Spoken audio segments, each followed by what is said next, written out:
আসসালামু আলাইকুম। সবাই ভালো আছেন? আমিও ভালো আছি। নতুন একটা ভিডিও নিয়ে আসলাম। ভিডিওটা হচ্ছে how to print HTML report in new tab. মানে HTML রিপোর্ট যখন আমরা প্রিন্ট করব তখন সেটা নিউ ট্যাবে কীভাবে দেখাবে ডিরেক্টলি। যেমন আমি একটা চালান প্রিন্ট করছি, চালান নাম্বার 1 কে যদি প্রিন্ট করি তাহলে ডেলিভারি চালান প্রিন্ট করলে সেই প্রিন্টে দেখেন সরাসরি নিউ ট্যাবে চলে গেছে এবং প্রিন্টের জন্য রেডি হয়ে গেছে। আবার যদি আমি চালান চেঞ্জ করি 2 নম্বর চালানে সেটা জেনারেট রেডি হয়ে গেছে। এই কাজটা আমি কীভাবে করছি সেটা আপনাদেরকে শেয়ার করতে চাচ্ছি।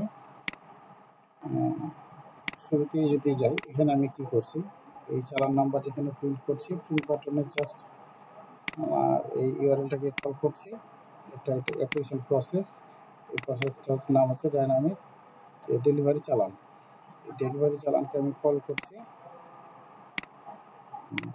ডেলিভারি চালানের যে অ্যাপ্লিকেশন প্রসেস আছে, এই অ্যাপ্লিকেশন প্রসেস এখানে আমার এই যে দেখেন ডেলিভারি চালান নামে আমার প্রসেস ক্রিয়েট করেছি। প্রসেসে আমি কী করছি, একটা প্রসিডিউরকে কল করছি, জেনারেট চালান HTML।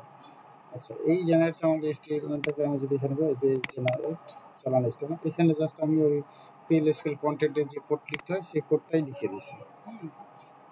এই কোড অনুযায়ী আমার HTML রিপোর্টটা অটোমেটিক এখানে জেনারেট করছে। যখন আমি অ্যাপ্লিকেশন প্রসেস লিখেছি, এই অ্যাপ্লিকেশন প্রসেস লেখার সময় আমার কী হয়েছে, একটা ইউআরএল জেনারেট হয়েছে। কারণ অ্যাপ্লিকেশন প্রসেস ক্রিয়েট করলে সেটাকে কী আকারে ইউআরএল আকারে কল করে। ওকে, এজাস কল ব্যাকে যখন এখানে আমি লিখেছি সেটাকে ইউআরএল আকারে দেয়। এই ইউআরএলটাই হচ্ছে কোনটা, যেটা আমি এখানে প্রিন্ট করছি, এই প্রিন্ট বাটনে।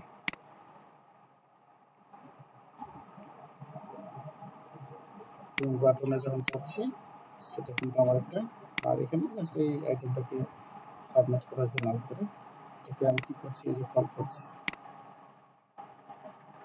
অ্যাপ্লিকেশন প্রসেসটা করতেছি, প্রসেসের নাম যে প্রসেস, এই প্রসেসটাকে আমি কল করছি।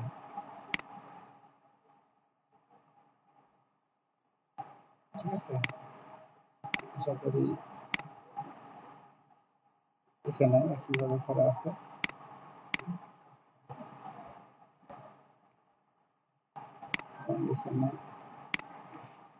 এখানে করা আছে কি, যেখানে আরেক উপায় করা আছে,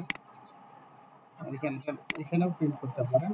নিউ ট্যাবে যাচ্ছে আমি প্রিন্ট করলে সেটা কিন্তু আপনার প্রিন্ট অপশনে আসবে। এখানে এসে এখানেও এই যে প্রিন্ট করতে পারেন, সেটা অটোমেটিকলি প্রিন্ট হয়ে যাবে। ভালো লাগলে লাইক কমেন্ট শেয়ার করবেন। আসসালামু আলাইকুম।